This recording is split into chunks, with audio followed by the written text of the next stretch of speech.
A country that has killed so many of our leaders in Africa and other parts of the world, the killers of Patrice Lumumba, those who toppled Kwame Nkrumah, those who killed Nasser, those who killed Muammar Gaddafi, today are coming to teach us about democracy.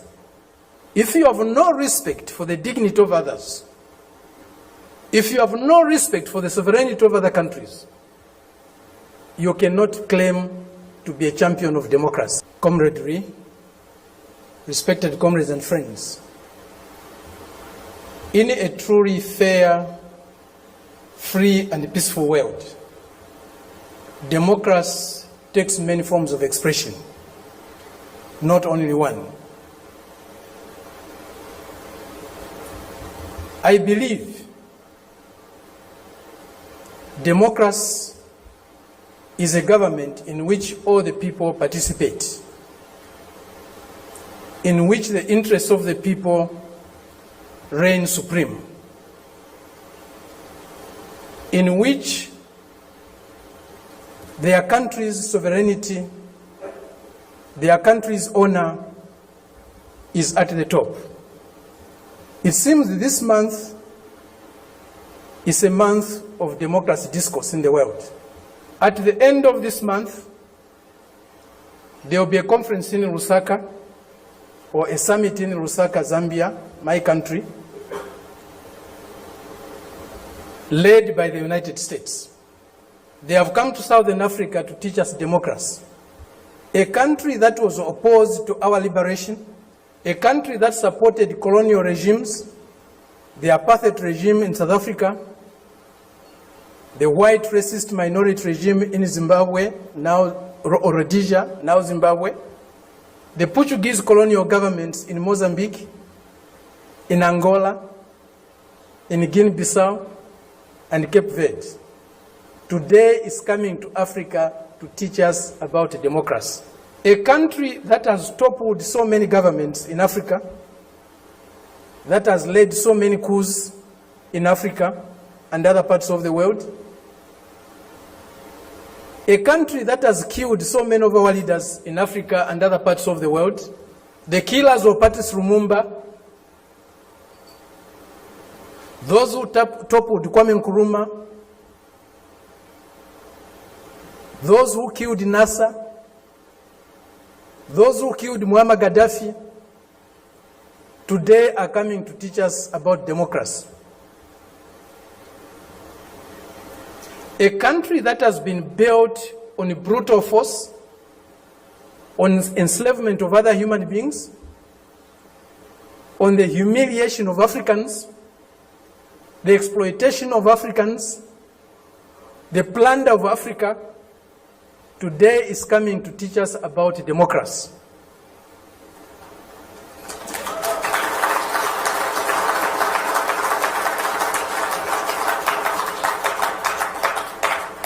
That's the arrogance, the imperialist arrogance, the racist arrogance that we are subjected to. We cannot have democracy where there is hegemony of the strongest, mightiest imperialist power. We cannot have democracy where a country's resources, a country's decisions are dictated to by another country. A country that is dominated by another country cannot be democratic. A country that lacks sovereignty cannot be democratic. A people that cannot decide for themselves cannot be democratic. A colony, a neo-colony cannot be democratic. That's why today, even at the United Nations, membership is on the basis of sovereignty. Only sovereign nations can be members of the United Nations, because only sovereign nations can decide for themselves. A colony cannot be a member of the United Nations. It's not by accident. It's not a mistake. If you have no respect for the dignity of others, if you have no respect for the sovereignty of other countries, you cannot claim to be a champion of democracy. They used to say, all roads lead to Rome. Today, we can confidently say, all roads to progress, all roads to what is better for humanity leads to Beijing.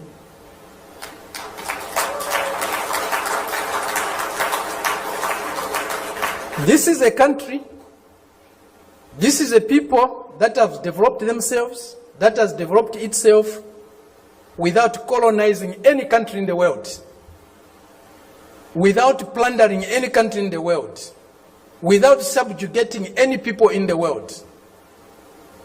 This is a country that is developing with maximum respect for others, for their history, for their cultures, and recognizes the diversity that is there in civilization. We were only taught one form of civilization, one form of modernization. That was the Western way. Westernness was a measure of how civilized, how modern you are. We reject that. We reject it because it's not correct. We reject it because it's undemocratic.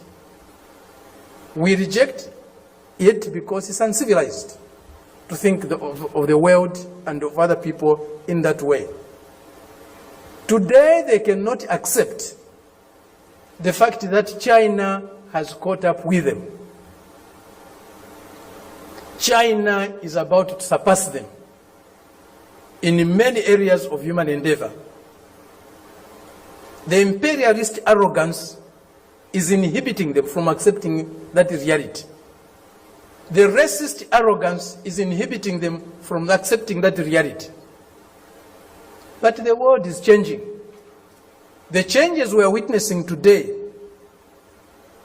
as President Xi said in Moscow recently, or the other day, they have never been seen in 100 years. They have shaped a world that they themselves today are scared of. And they have shaped a world that is not sustainable. Democracy, human development is not sustainable on the basis of plunder, on the basis of enslavement, on the basis of humiliating other people every day. That is a system we are seeing today, a system that will not survive if plunder is eliminated, if subjugation of other peoples, other nations is eliminated, if inequality in the world is eliminated. That system will disappear.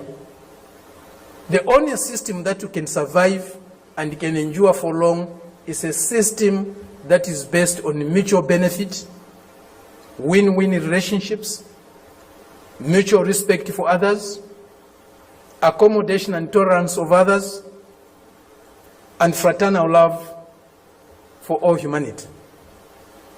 This is what we find in China today. This is what China's example is showing us. Indeed, all paths are different. There's no path that is the same, even if they are leading to the same destination.